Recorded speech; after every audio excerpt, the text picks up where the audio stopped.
Bon, j'ai parlé un peu fort, alors si ça marche pas très bien, il est l'heure, donc on va commencer, si vous voulez bien. Tout d'abord, je suis heureux, en tant que président de la Société académique d'architecture de Lyon, de vous accueillir ce soir pour la conférence de Christophe Vincendon sur les églises de Tony Desjardins. Comme il est de coutume, je vais au préalable à son intervention, donc vous présenter notre conférencier de ce soir. Christophe Vincendon est né en 1965 à Saint-Étienne et il est professeur de philosophie au lycée Récamier de Lyon. Originaire de Firminy, il y découvre très tôt l'œuvre de Tony Desjardins à travers l'église de Saint-Firmin, dessinée par Tony Desjardins en 1854. Sensible au patrimoine ouvrier, menacé d'effacement par la rénovation urbaine engagée par Eugène Claudius Petit, c'est au patrimoine local du XIXe siècle que s'intéresse notre conférencier, conscient de la fragilité et de la brièveté des édifices et des lieux exposés à l'histoire précipitée de notre modernité industrielle. Christophe Vincendon est l'auteur des ouvrages suivants: L'église Saint-Firmin de Firminy, monographie parue en 2002, Saint-Bernard des Canuts, monographie parue en 2004, Habitant des Minguettes à Vénissieux de 1984 à 1989, il écrit un ouvrage sur l'histoire des 17 tours démolies, La Porte des Minguettes, fragment d'histoire des ensembles Montmousseau et Démocratie. Entre 2017 et 2021, Christophe Vincendon effectue un travail de synthèse sur les églises de Tony Desjardins. Et ben voilà, je vous donne la parole maintenant pour votre conférence.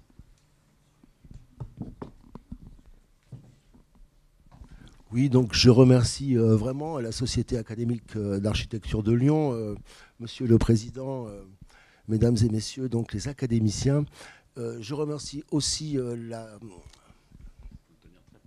la Société Saint-Irénée qui m'a bien aidé, comme la Société académique d'architecture, pour l'édition de ce travail. Alors effectivement, j'ai pas bien l'habitude de lire un texte que j'ai rédigé. Oui, j'ai pas bien l'habitude du PowerPoint, mais j'ai essayé quand même. Il y a un assistant que je remercie bien sûr. Donc pour les illustrations, alors là vous avez effectivement la chapelle des Chartreux, de l'institution des Chartreux. C'est une aquarelle que Tony Desjardins a réalisée en 1860. Alors ce que j'ai essayé de faire dans cet ouvrage, j'ai essayé de viser quelques objectifs. Je ne sais pas si j'ai pu les atteindre. En tout cas, je vais essayer de dégager, si vous voulez, en ce moment, donc, le ton de ce travail et de donner la parole, dans la mesure où c'est encore possible, à Tony Desjardins à propos donc, de ses réalisations d'architecture religieuse.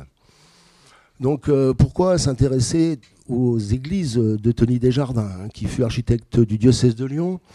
Déjà parce qu'entre 1840 et 1870, Desjardins dessine 22 églises et en restaure plus d'une dizaine sur les 490 églises. Oui, 490 églises reconstruites, restaurées ou agrandies dans le diocèse de Lyon entre 1800 et 1914. Alors, c'est aussi pour évoquer le grand attachement des habitants des communes qui, aujourd'hui, sont en possession de ce patrimoine et de l'intérêt des visiteurs qui le découvrent toutes les années, et pas seulement pour les journées du patrimoine. Donc, c'est des édifices qui sont aujourd'hui très appréciés par les gens qui les découvrent et qui les côtoient. Alors, quels sont ces monuments et de quelle expérience ces monuments sont-ils des témoins? Et que nous révèlent-ils? C'est aussi l'occasion de se tourner encore une fois vers le 19e siècle scientifique et technique, industriel, qui les vit s'élever, contemporain, donc de nombreux signes de crise à venir et de cette, je cite, domination progressive de la matière dont nous parle Baudelaire. Alors que découvrons-nous? C'est d'abord le travail d'un architecte qui, discret et modeste, choisit simplement de répondre aux demandes des fidèles, de leurs pasteurs et des communes. Desjardins était très attentif donc à tout ce que les pasteurs, les communes et les fidèles pouvaient lui demander de réaliser. Un architecte qui choisit aussi de développer d'une manière originale des modèles à partir de références historiques qu'il puise dans ce qu'il considère, on va le voir, comme la renaissance spirituelle du XIIe siècle français. Desjardins a le regard sans cesse tourné vers le XIIe siècle, la fin du XIIe siècle en particulier. Alors pourquoi cette référence historique constante ? Interroger aussi cette ouverture de Desjardins au XIIe siècle pour orienter à notre tour notre regard vers cette période de notre histoire et la considérer comme il la considère lui-même, soit comme la plus haute expression de l'art chrétien occidental. Cela nous permettant de mieux comprendre le réveil spirituel du XIXe siècle lui-même, dont témoigne l'œuvre de l'architecte du diocèse. Montrer aussi combien l'architecture religieuse de Desjardins est à la source de sa vocation d'architecte, au-delà même donc de ses réalisations religieuses, et en quoi elle renvoie à son expérience de restaurateur d'églises médiévales et d'archéologue, fonction qu'il exerce pendant presque 40 ans. Enfin, voir si cela est possible, comment ces expériences pourraient permettre de dégager la tonalité propre des églises de Desjardins, dans la mesure où, dans les années 60 et 70, souvent, il y avait un discours à propos de ces réalisations qu'on considérait comme de simples copies. J'ai essayé de montrer, j'ai découvert que c'était bien autre chose, bien entendu. Alors pour la question des images, le PowerPoint n'est pas toujours complet, j'essaierai d'indiquer ce qui manque. Et pour les illustrations de l'ouvrage, alors dans cet ouvrage, j'ai découvert un certain nombre de dessins de Tony Desjardins qui n'étaient pas toujours en bon état.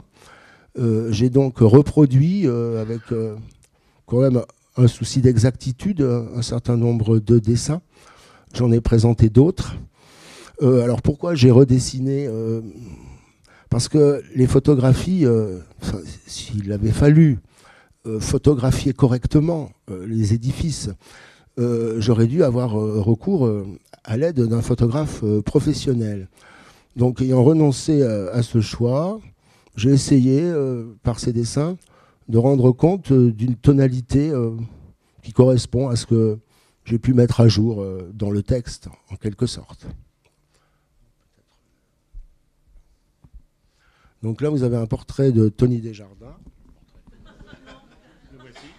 Oui, alors, c'est un portrait de Tony Desjardins de 1855. Voilà, donc on a eu une idée de ce personnage. C'est la photographie l'une des meilleures que j'ai pu découvrir.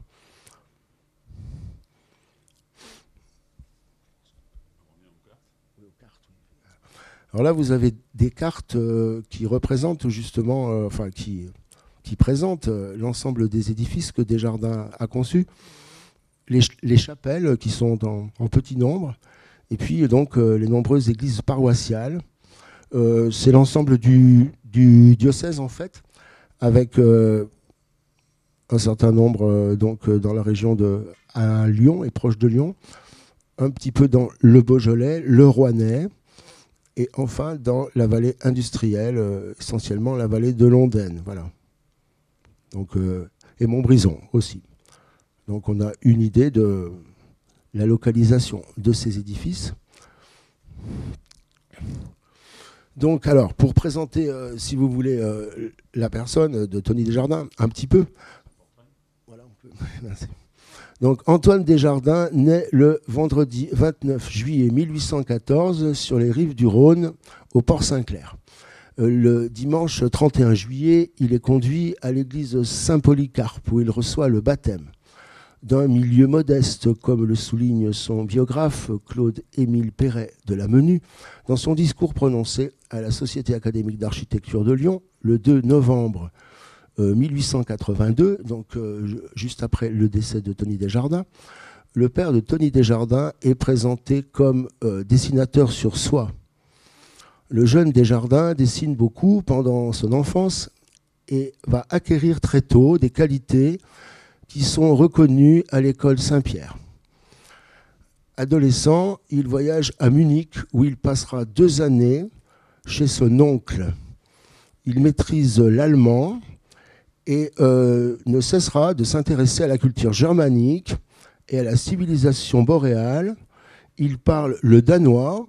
Il sera bientôt membre de l'Association des antiquaires du Nord, fondée par Chateaubriand, et se rendra avec sa famille à Copenhague à la fin des années 1860. Donc il y a un rapport, effectivement, voilà, il y a ce rapport avec le monde germanique et le nord de l'Europe. Donc de retour à Lyon, à l'école des Beaux-Arts, le jeune Desjardins montre beaucoup d'originalité dans ses compositions et éprouve rapidement le besoin de s'éloigner de la voie tracée par le néoclassicisme, faisant preuve d'une grande liberté par rapport à ses camarades étudiants. Bientôt, élève de Félix Duban, qui restaure alors la Sainte-Chapelle de Paris, il réalise ses premiers dessins conservés. Donc on a une vue des ruines de l'abbaye de Saint-Amand près de Rouen, ville de plomb, le chevet de l'église Saint-Philibert de Tournu au crayon. 2 ans auparavant, il dessine un projet pour une église paroissiale destinée à une grande ville qui est récompensée d'un premier prix à l'école des Beaux-Arts de Lyon. Ces dessins, celui de l'église paroissiale, là, n'ont pas pu être retrouvés.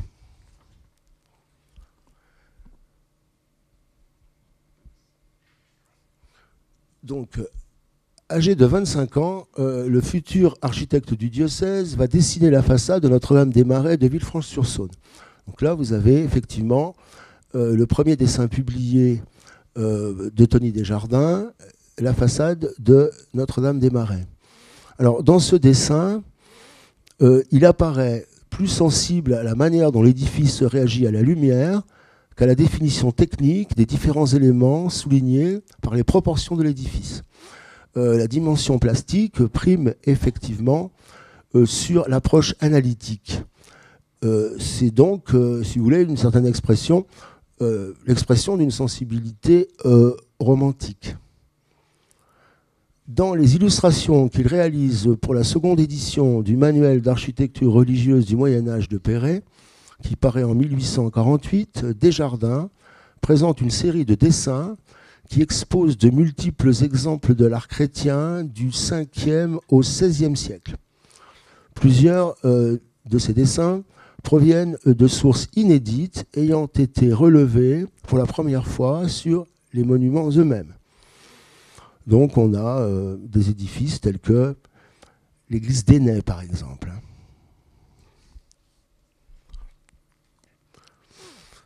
Habitant place du Change, quand il étudie encore à Lyon, le jeune Desjardins dessine l'église Saint-Paul. Plus tard, habitant d'Ainay, il dessine souvent l'église de sa paroisse Saint-Martin, puis la primatiale qu'il va restaurer pendant plus de 30 ans.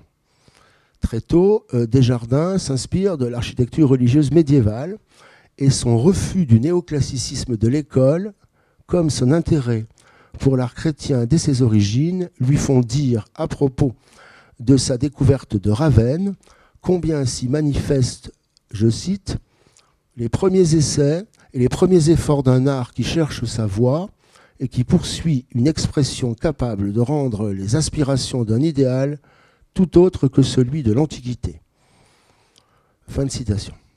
C'est pourquoi, dans l'architecture religieuse de la France du XIIe siècle, c'est pourtant, dans l'architecture religieuse de la France du XIIe siècle que Tony Desjardins va puiser l'essentiel de son inspiration de futurs bâtisseurs d'églises.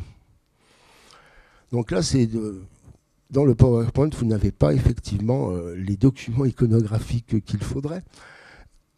Son attention au XIIe siècle renvoie à son expérience de restaurateur.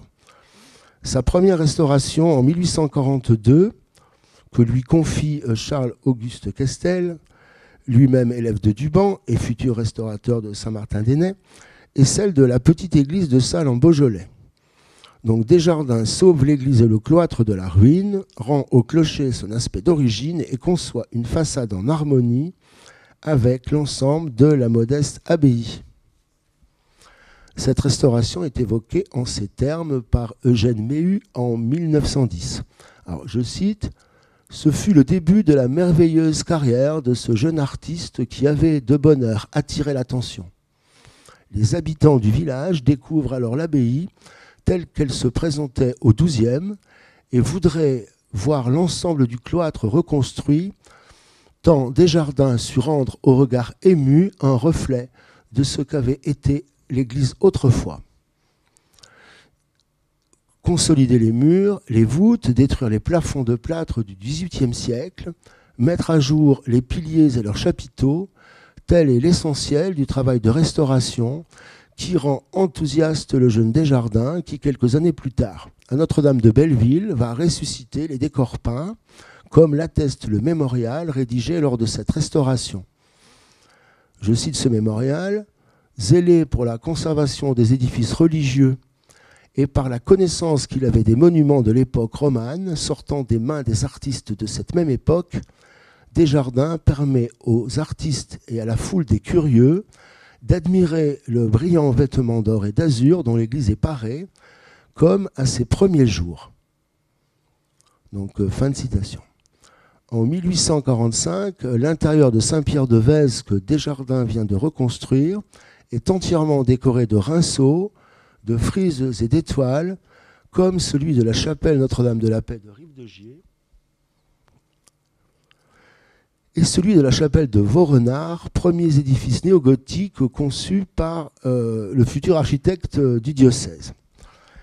Donc, à Rive-de-Gier, en 1845, Desjardins bâtit la chapelle Notre-Dame de la Paix dans un style inspiré du XVe siècle, édifice béni par le cardinal de Bonald le 6 juin de la même année, édifice original, ainsi évoqué par Gilbert Regarde dans son ouvrage Rive-de-Gier et la cité industrielle, qui paraît donc en 2010. Donc je cite Gilbert Regarde, qui a été très sensible et attentif donc à l'originalité de cette chapelle qui menace ruine aujourd'hui.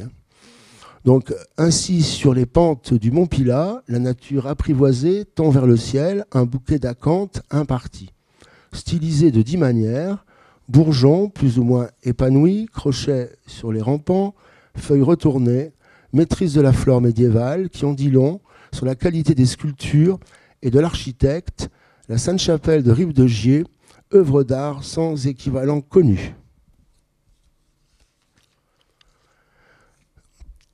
L'année suivante, Desjardins dessine les plans de la chapelle du château de Vaurenard à Glaisé pour la comtesse d'Apcher. La comtesse d'Apcher décide alors de céder son domaine au cardinal pour qu'il établisse sa résidence d'été à Vaurenard. Le cardinal choisira plus tard de faire bâtir par Desjardins le château de Vernaison, ayant abandonné son projet d'installation à Vaurenard. La comtesse d'Apcher souhaite faire bâtir une chapelle digne du primat des Gaules. L'ensemble des murs est peint, décoré de formes géométriques, de frises de feuillage. Les voûtes sont décorées d'étoiles qui illuminent un ciel bleu profond. Le décor intérieur de la chapelle de Vaurenard est actuellement en très mauvais état.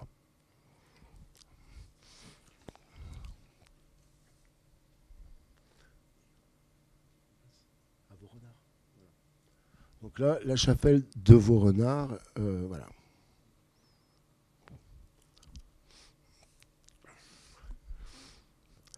Alors, encore pour présenter son regard sur l'architecture religieuse du XIIe siècle, Desjardins évoque à propos de la chapelle du château de Châtillon d'Azergues qu'il restaure en 1854.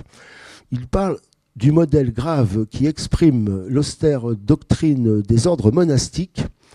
La chapelle, nous dit-il, appartient à cette belle architecture si imposante que les clunistes ont admirablement développée en lui donnant un caractère d'élégance particulière qu'on ne trouve pas dans les provinces de France sur lesquelles leur influence ne s'est pas étendue.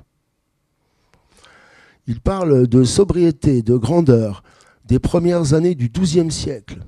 Je cite, « Le monument à cette époque ne présente que des lignes simples, ses chapiteaux sont peu refouillés, et d'un travail élémentaire, ses moulures sont invariablement profilées d'eux-mêmes. Mais la conception du plan est parfaite, et les données des temples primitifs sont heureuses. toujours parfaitement en rapport et tel que l'œil satisfait n'exige rien de plus. Cette restauration complète sera une œuvre collective. Desjardins travaille déjà avec Fabiche, Lavergne, Flandrin. Comme plus tard, il travaillera avec Mauvernet et le sculpteur Picot.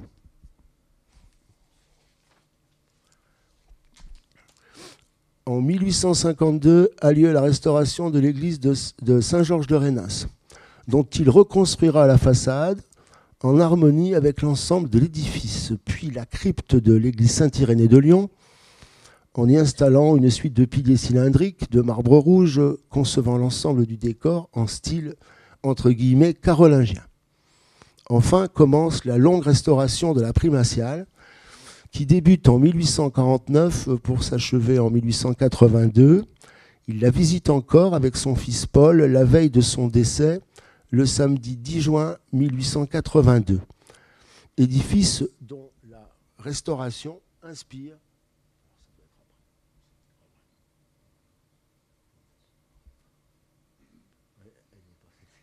Il y a un petit problème d'image. Oui, donc édifice dont la restauration inspire bien des églises à venir. Par exemple, c'est l'image qui manque. Si l'on compare l'abside encore romane de Saint-Jean avec de part et d'autre les chapelles de la Vierge et de la Croix, on peut voir un rapport avec l'abside qu'il concevra en 1864 pour l'église Saint-André à Tarare.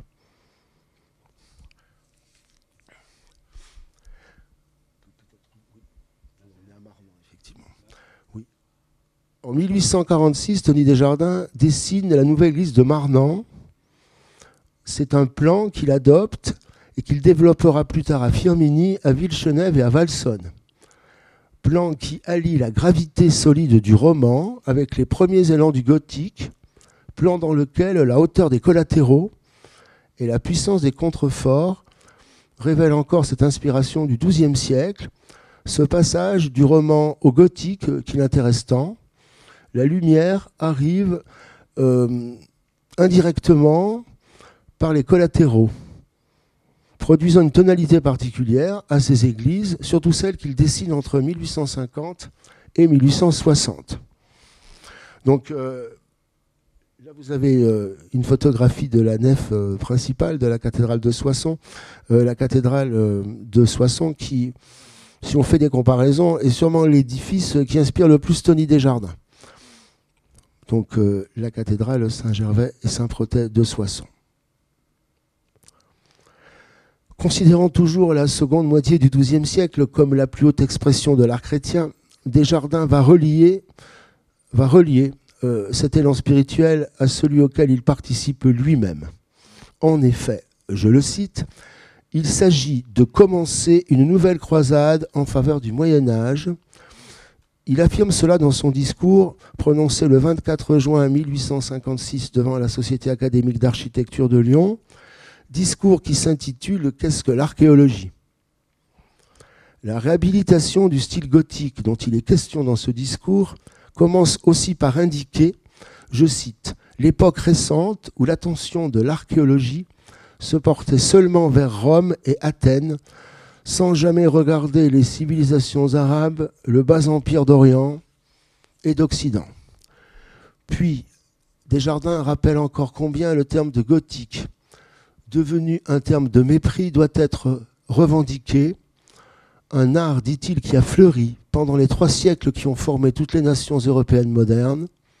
Il s'agit de sortir des préjugés de la Renaissance et de l'âge classique, période pendant laquelle, comme il le dit lui-même, la réaction païenne contre l'art chrétien médiéval coïncida avec, je cite, cet autre travail de destruction, la réforme, qui, s'attachant à la tradition religieuse, faillit emporter le catholicisme. Fin de citation. Desjardins conclut qu'il est, je cite, réservé à notre temps d'enfin réhabiliter toute une époque, berceau de notre histoire. Notre temps l'a fait avec impartialité et désormais l'appellation de gothique n'entraînera plus après elle l'idée d'un insultant mépris. Fin de citation. Le 19e siècle de Desjardins est l'époque en effet d'un mouvement spirituel qu'il dit sérieux, retour marqué vers des idées religieuses, sans lesquelles, je cite, une nation s'avilit bientôt dans le matérialisme. Fin de citation. Époque pensée comme un écho du mouvement spirituel qui fut celui de l'épanouissement du premier gothique, celui de la cathédrale de Soissons, l'une de ses principales sources d'inspiration pour toutes les églises qu'il concevra par la suite.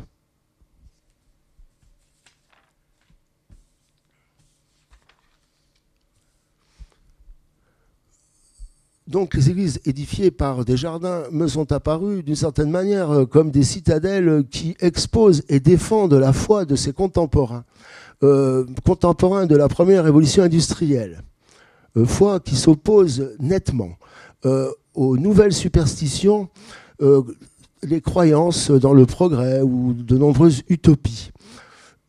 Cette foi s'oppose aussi pour des raisons peut-être plus qu'esthétiques, à toutes les conventions académiques du néoclassicisme, pour voir dans la force originelle de ce premier gothique les formes qui sont capables d'exprimer la sublimité de la vérité chrétienne dans l'époque moderne.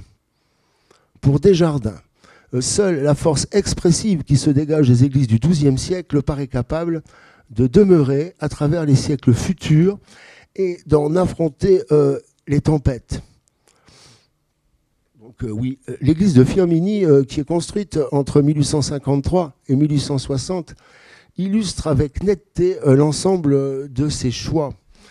C'est un édifice qui est conçu en grès houillé, donc construit en grès houillé local. Desjardins veille à toujours utiliser des matériaux pris très proche des lieux de construction sur les sites. Il a un grand souci de l'enracinement, de par l'utilisation qu'il fait souvent des matériaux. On voit aussi la remarquable austérité donc, des façades à pignon. Le volume est ramassé, la puissance des murs et des contreforts donne à l'édifice une allure de forteresse qui rappelle la puissante église abbatiale de la Chaise-Dieu, édifiée au XIVe siècle, contemporaine de la guerre de Cent Ans. Si on peut revenir peut-être avant, juste avant, peut-être avant, oui, voilà. Oui, donc pour l'église de Firminy, l'intérieur éclaire indirectement, est éclairé indirectement par les fenêtres des collatéraux.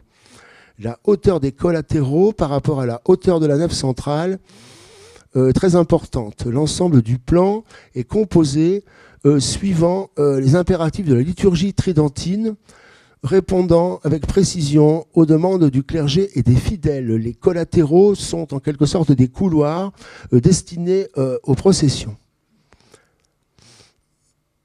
La chapelle du Grand Séminaire de Lyon, conçue 10 ans plus tard, répondra aussi parfaitement aux exigences de la fonction liturgique, du clergé en formation. Donc la chapelle du Grand Séminaire, devenue aujourd'hui le lycée Saint-Just, a été démolie en 1968, désaffectée dès 1905. Donc au sujet de la chapelle du Grand Séminaire, Desjardins ne tiendra pas compte des nombreux conseils émis par le ministre des Cultes qui demandait la suppression des 5 chapelles absidiales prévues. Il les construira et dans cette chapelle, les nefs latérales seront séparées de la nef centrale par un mur très élevé, garni de stalles, de sorte que les collatéraux forment de simples couloirs qui conduisent aux sacristies et aux chapelles de l'abside.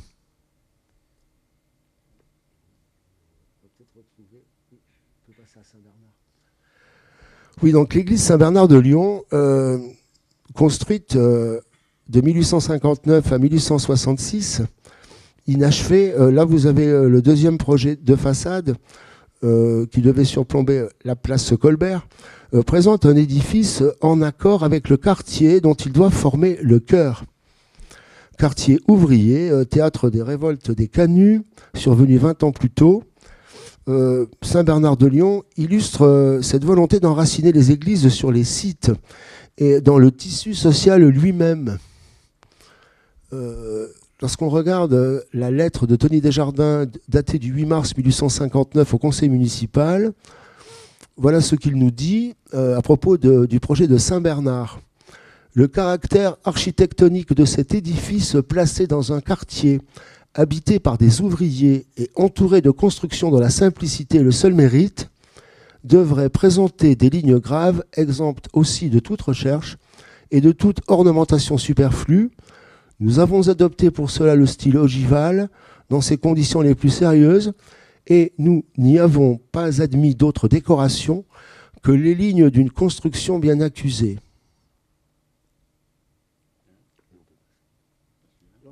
Oui, le dessin précédent est un dessin de Tony Desjardins, donc le projet de façade de Saint-Bernard.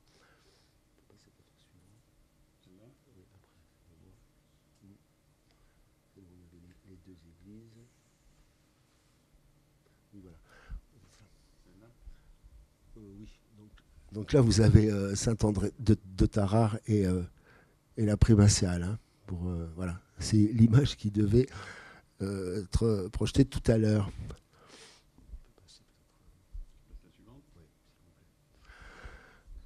Aussi, donc, les clochers de Tony Desjardins rappellent la présence austère des clochers porches romans alliés aux premiers élans du gothique.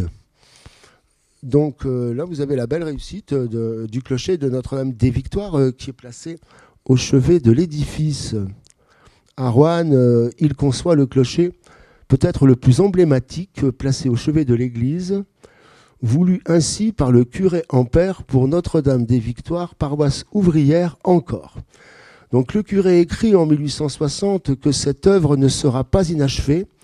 Que dis-je inachevé? Non, notre église ne demeurera pas comme une reine sans diadème, elle sera couronnée d'une tour magnifique.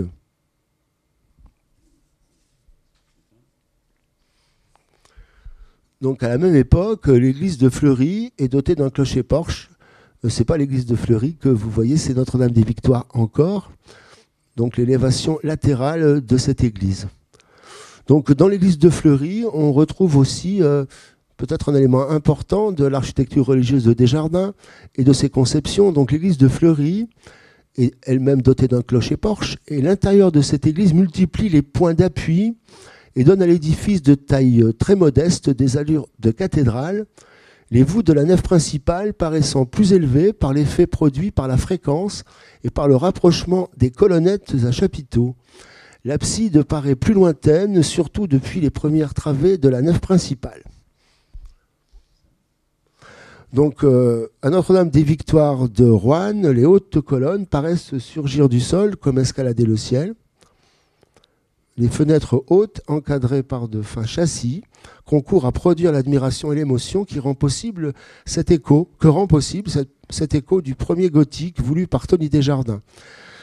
Pour une église fréquentée par des ouvriers mariniers devenus chômeurs du fait du développement des chemins de fer.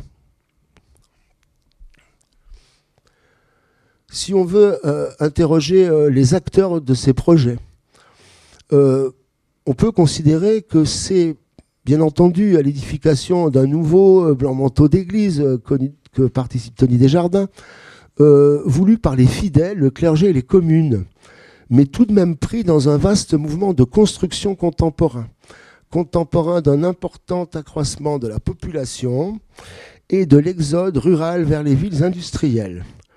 Contemporain aussi d'une baisse de la pratique religieuse en 1860. Seulement 30% de la population assiste à l'office dominical et dans les villes, nous sommes autour de 10%.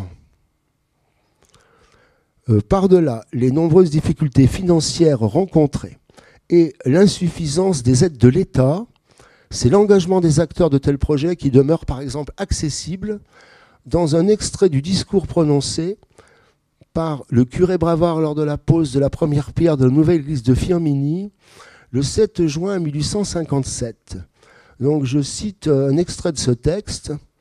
« Dieu vous a fait participer au prodigieux mouvement de l'industrie moderne. Il vous a donné votre bassin houillé. Vous êtes le point de jonction qui tente à unir nos deux fleuves du Rhône et de la Loire. Vous êtes à l'une des têtes de cette vallée qui s'étend de Givors jusqu'à vous. Et où sont les grandes usines qui approvisionnent la France, l'Europe, presque l'univers? des ouvrages en fer et en ruban, comme elle l'approvisionne déjà en charbon. Que vous aimerez alors, mes frères, à vous trouver ici, comme les disciples sur la montagne où le Christ était transfiguré. Vous vous direz dans une sainte allégresse, il fait bon ici, demeurez-y toujours avec nous, Seigneur. Maurice de Bonald, donc fin de citation. Maurice de Bonald, archevêque bâtisseur, manifeste aussi une attention constante à l'évolution des chantiers, entretenant de nombreux rapports avec l'architecte, les fabriques et le clergé. Il choisit parfois lui-même les curés et les vicaires, des vicaires zélés chargés d'entreprendre et de conduire les projets de construction des églises à Firminy, à Valsonne et à Montbrison. Et à Montbrison, c'est particulier parce que le chanoine Aulagnier, qui décide de reconstruire l'église Saint-Pierre, va entretenir une correspondance suivie avec Tony Desjardins. Il lui rendra visite. Il y a un échange important de courriers qui est relaté dans un mémoire que j'ai pu exploiter pour ma présentation de l'église Saint-Pierre de Montbrison. Le chanoine Aulagnier se fait lui-même apprenti architecte en quelque sorte, et c'est un très riche dialogue qu'il entretiendra donc pendant plus de 10 ans avec Desjardins. Ces constructions sont aussi l'œuvre de laïcs, aussi parce qu'elles concernent le clergé séculier. Leur orientation fondamentale rappelle encore le XIIe siècle vers lequel Desjardins tourne toujours son regard. En effet, une ordonnance royale de 1157 interdisait alors au clergé régulier de s'occuper de la construction des églises urbaines. Et les architectes des cathédrales n'étaient pas membres du clergé. Similitude aussi dans la manière de réaliser les projets de construction. Recours à l'aide de nombreux fidèles qui participent à bien des corvées volontaires et à de pieuses libéralités pour édifier leur église paroissiale. Le réveil de Tarare évoque en ces termes la construction de l'église paroissiale de Valsonne. Je cite, « Les habitants purent faire de nombreuses journées et tous les charrois, tous les hommes valides de la paroisse s'étaient réunis et divisés par sections. Chaque section avait choisi un chef et chaque jour, les sections se succédaient à la carrière et sur les chantiers. Au jour de grandes corvées et de grands charrois, tous ces généreux travailleurs partaient, chapeaux et tambours en tête, à voir tout ce peuple rivaliser de zèle et d'entrain pour la construction de leur église. On se serait cru, au Moyen-Âge, assister à la construction de l'église de Chartres. Au milieu de cet entrain général, le pasteur était toujours là, dirigeant tout et veillant sur tout. Manquait-il quelque chose? Aussitôt, le curé partait lui-même dans la campagne quérir ses bouviers, que de fois, il est allé les trouver dans les champs. « J'ai besoin de vous », disait-il, et aussitôt, ces bons cultivateurs, propriétaires ou fermiers, laissant leurs sillons, dételant leurs bœufs, partaient gaiement où le curé les envoyait, et à leur retour, ils se trouvaient toujours à la table du curé. Fin de citation. Le devoir des hommes d'autorité politique sera aussi d'accorder leur aide à l'édification spirituelle de la céleste demeure, comme l'atteste par exemple cet extrait d'une lettre de la fabrique de Saint-André de la Guillotière, datée du 11 juin 1860, adressée au sénateur du Rhône, Claude Marius Vaïs. Je cite, « L'espoir que bientôt vous doterez la paroisse de Saint-André d'une église que tout le monde admirera, fera chérir votre mémoire et attirera sur vous les bénédictions que Dieu réserve à ceux qui lui ont donné sur la terre une généreuse hospitalité. » Fin de citation. À travers les églises de Desjardins se laisse voir une compréhension profonde de l'art chrétien médiéval français, art pour lequel les liens des hommes avec le céleste se manifestent dans l'ouverture de champs inexploités, des espaces qu'il édifie. Alors pour terminer, je pense que vous êtes au courant de ces compléments d'ordre biographique. Hein. Donc Tony Desjardins, le 13 février 1844, épouse Louise Buissonnet, née à Saint-Pétersbourg le 17 décembre 1818. Le 4 janvier 1845 naîtra leur fille aînée, Reine Amélie. Le 13 avril 1846 naîtra leur seconde fille, Augustine Sophie. Et le 27 novembre 1847 naîtra leur fils Paul Auguste. Reine Amélie, leur fille aînée, épousera Jean-Louis Perrin, dit Sainte-Marie Perrin, futur architecte constructeur de la basilique de Fourvière. Leur fille Reine Sainte-Marie Perrin deviendra en 1906 l'épouse du poète et dramaturge Paul Claudel. Augustine Sophie épousera Louis Charpie, conservateur bibliothécaire du musée d'Annecy.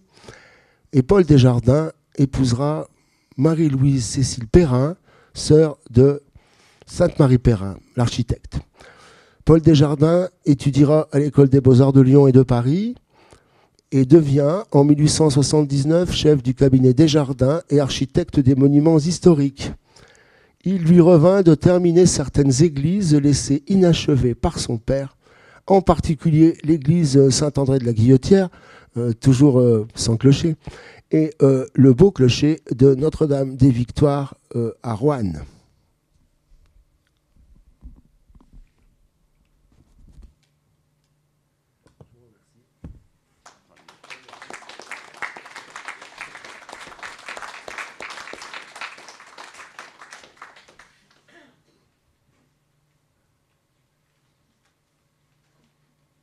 Ben, merci pour... Je ne suis pas sûr qu'il marche très bien.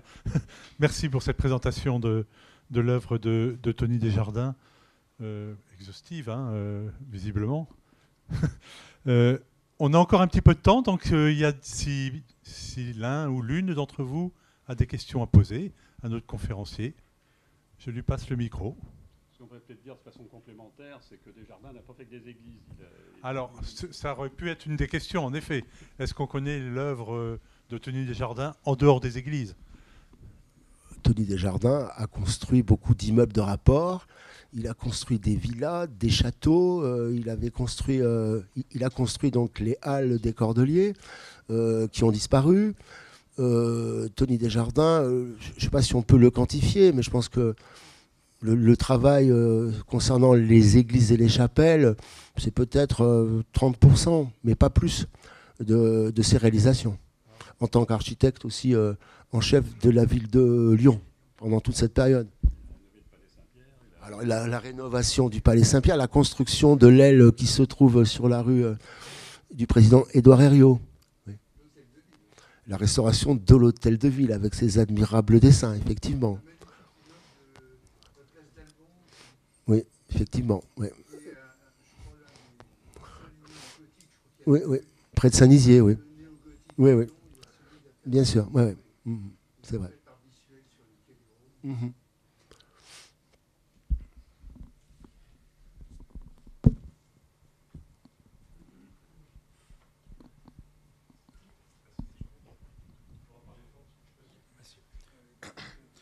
Alors déjà, merci beaucoup pour cette magnifique présentation.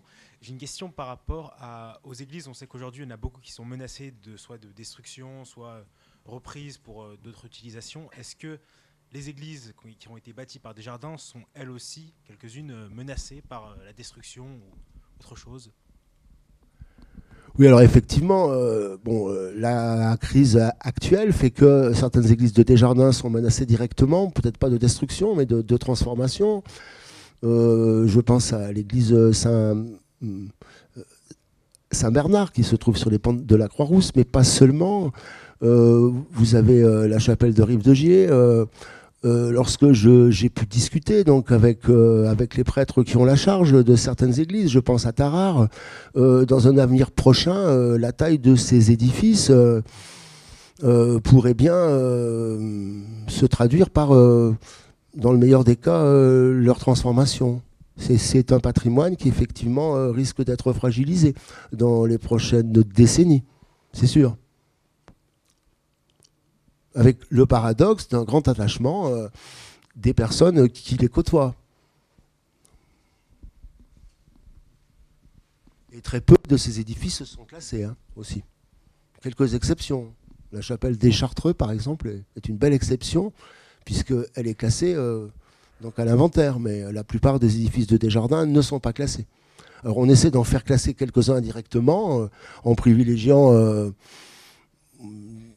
ou des retables ou des réalisations dues à Fabiche ou à Picot, ou peut-être des vitraux de Claudius Lavergne ou d'Émile Thibault, mais les édifices par eux-mêmes, en général, ne sont pas classés.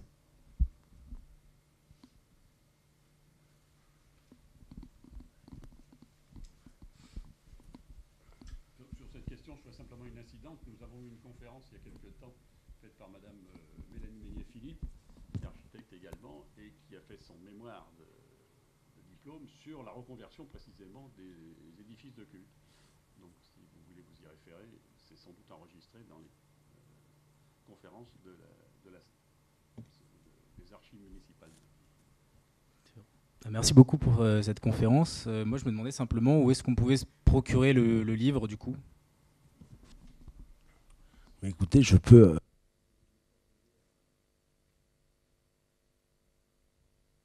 Oui, je peux vous donner mes coordonnées, mais il n'y a pas de vente dans une librairie encore envisagée. Voilà. Mais on peut effectivement me contacter sur cette question. Je vous en remercie. Merci.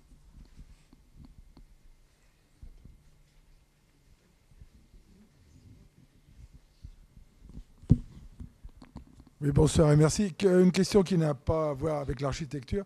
Vous avez parlé d'une fréquentation en 1860 des églises de l'ordre de 10%. Moi, j'étais persuadé que la chute de la fréquentation était plutôt milieu du XXe et non pas aussi précoce.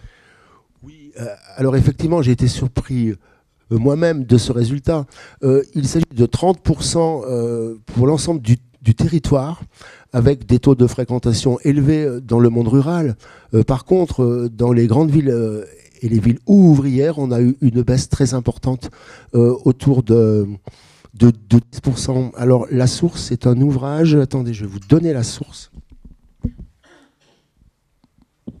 C'est un ouvrage qui est paru dans les années 1930.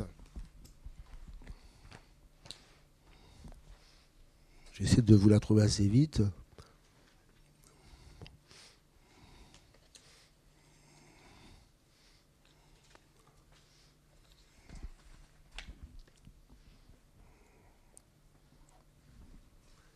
Oui, alors c'est un ouvrage de Morin, La politique ecclésiastique du Second Empire, qui est paru chez Félix Alcan en 1930.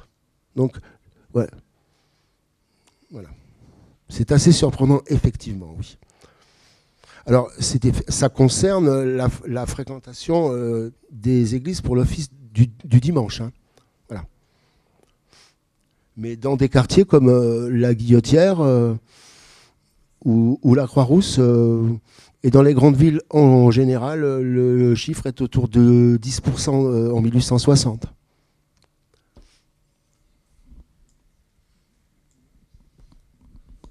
Et ce qui est étonnant, c'est qu'on continue à construire des églises quand même, malgré cette baisse de fréquentation.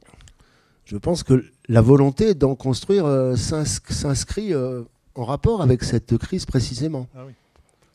Précisément. C'est pas le cas aujourd'hui. C'est un contexte bien différent. Mais la volonté du cardinal de construire de tels édifices dans ces secteurs du territoire, c'est la manière dont il conçoit l'évangélisation et la participation à l'édification de l'édifice paroissial est en rapport avec la volonté de faire un salut, quoi, de gagner son salut. Lui aussi, c'est très explicite dans les lettres échangées et dans les archives des paroisses en particulier. C'est intéressant. Sous cet angle-là, il serait intéressant de montrer en même temps la concurrence qui était faite par la construction d'autres édifices publics. Au sein de la société, il y avait plusieurs tendances. Donc c'était une concurrence, chacun voulant occuper la place. Oui, effectivement.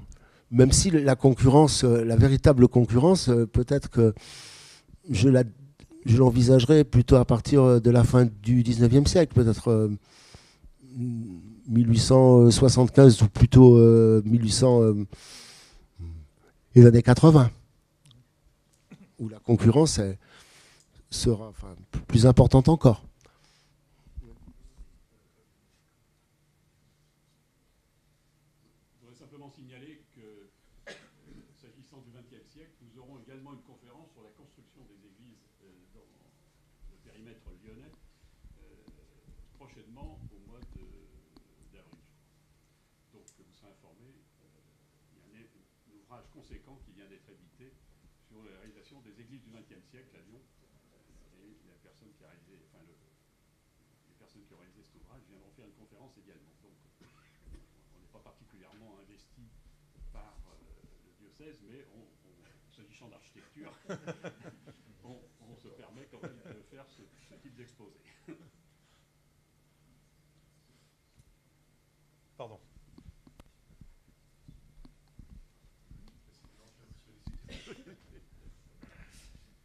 Oui, j'ai une question sur le financement des églises. Est-ce qu'il provenait beaucoup plus donc, de l'impôt public, ou est-ce qu'il provenait plus peut-être des paroissiens qui donnaient l'argent eux-mêmes? Enfin, d'où provenaient la plupart des financements de ces constructions?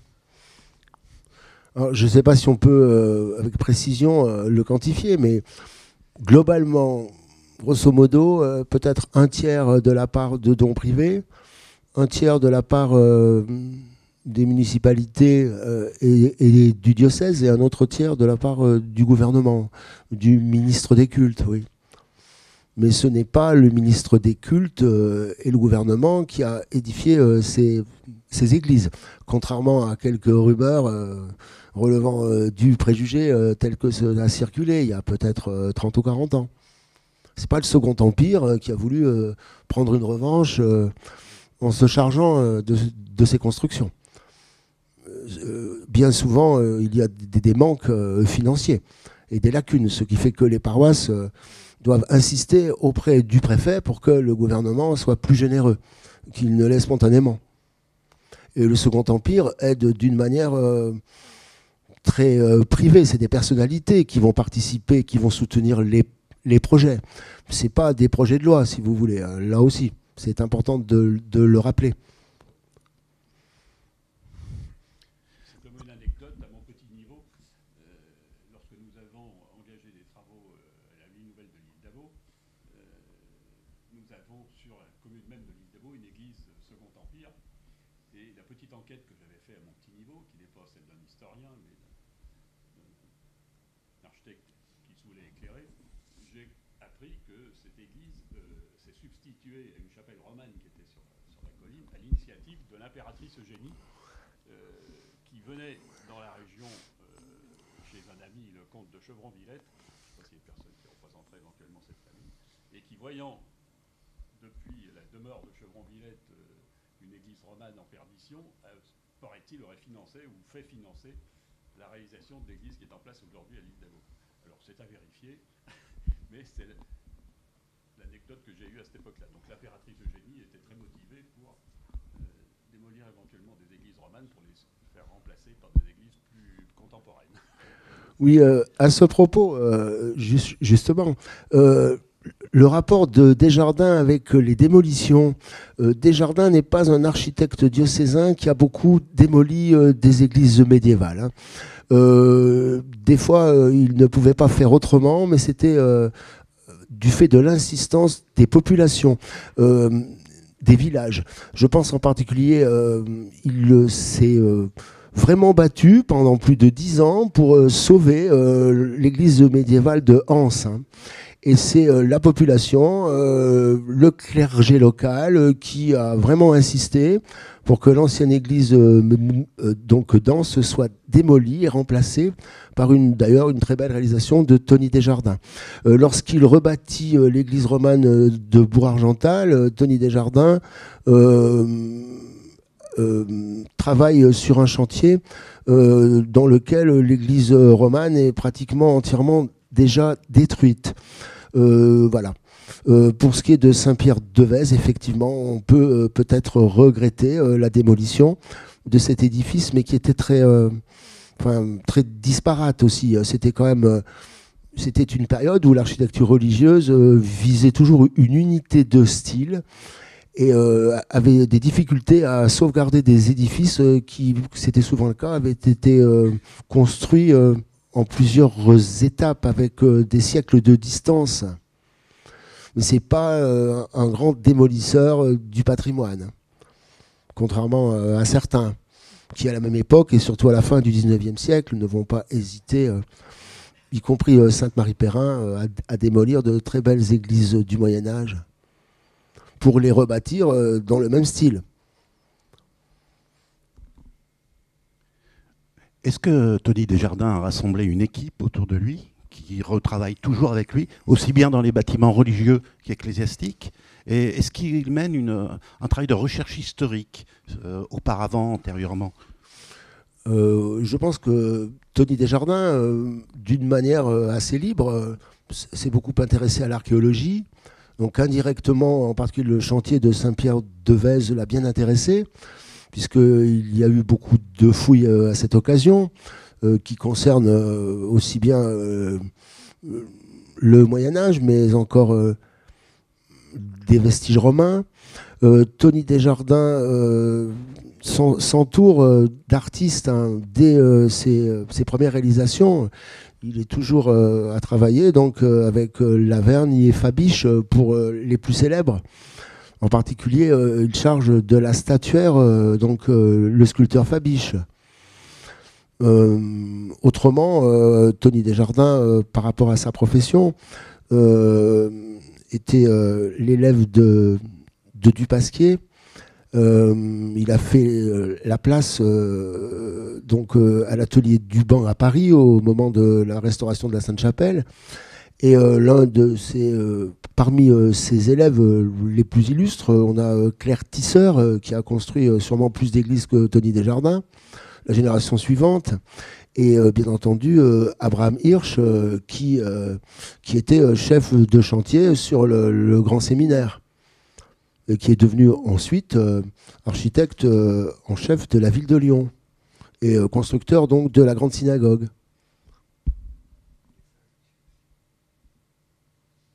Mais je n'ai pas eu accès, alors on n'a pas retrouvé, peut-être que certains les retrouveront donc un jour, toute la documentation nous renseignant sur l'organisation du cabinet d'architecture. Hein. Ça, non. Ça a été bien difficile à retrouver jusqu'à présent. Est-ce qu'on sait des choses sur la nature des relations entre Tony Desjardins et Claire Tisseur, par exemple ? Je n'ai pas trouvé de... Il faudrait voir dans les archives de Tisseur, parce que dans les archives de Desjardins, il y a très peu de choses concernant donc ces relations-là, effectivement.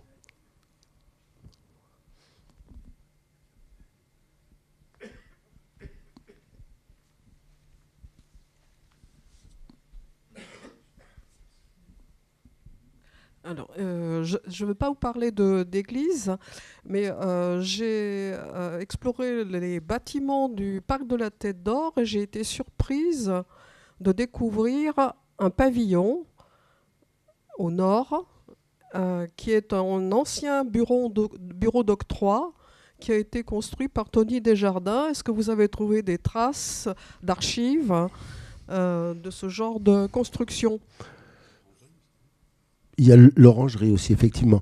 Pour le parc de la Tête d'Or et pour toutes les constructions de Desjardins dans le domaine public, lorsqu'il était architecte de la ville, je n'ai pas orienté mes recherches dans ce sens-là. Donc je ne peux pas... mais si quelqu'un y travaille, il y a quelqu'un qui a travaillé sur les immeubles de rapport. Peut-être que si je vous donne son nom...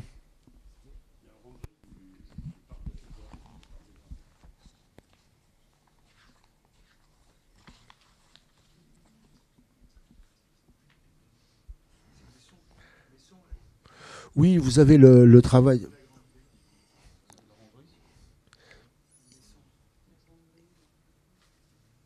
Il y a une maîtrise d'histoire de l'art de Lyon 2 en 2005 de Magali Perrin, Antoine Desjardins et l'habitat domestique lyonnais et études sur l'immeuble de rapport. Vous avez aussi le travail de Laurent Marmet sur le grand séminaire. C'est un travail important qui date de septembre 95, avec 2 volumes, une importante annexe, Laurent Marmet, une œuvre de Tony Desjardins, le grand séminaire de Lyon. Et là, vous avez des éléments qui concernent l'architecture civile. C'est des documents qui sont disponibles à la bibliothèque universitaire de Lyon 2. Hein. Aussi. D'accord, merci.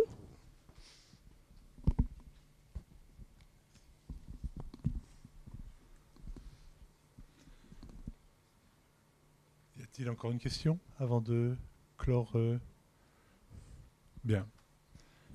Eh ben, on va remercier de nouveau notre conférencier, M. Vincent Don.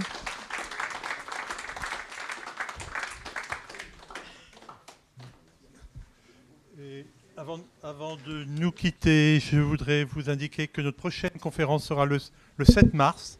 Ça sera Madame Sarah Blouin et ce sera sur l'histoire de la Société académique d'architecture de Lyon. Voilà. Bonne soirée à tous.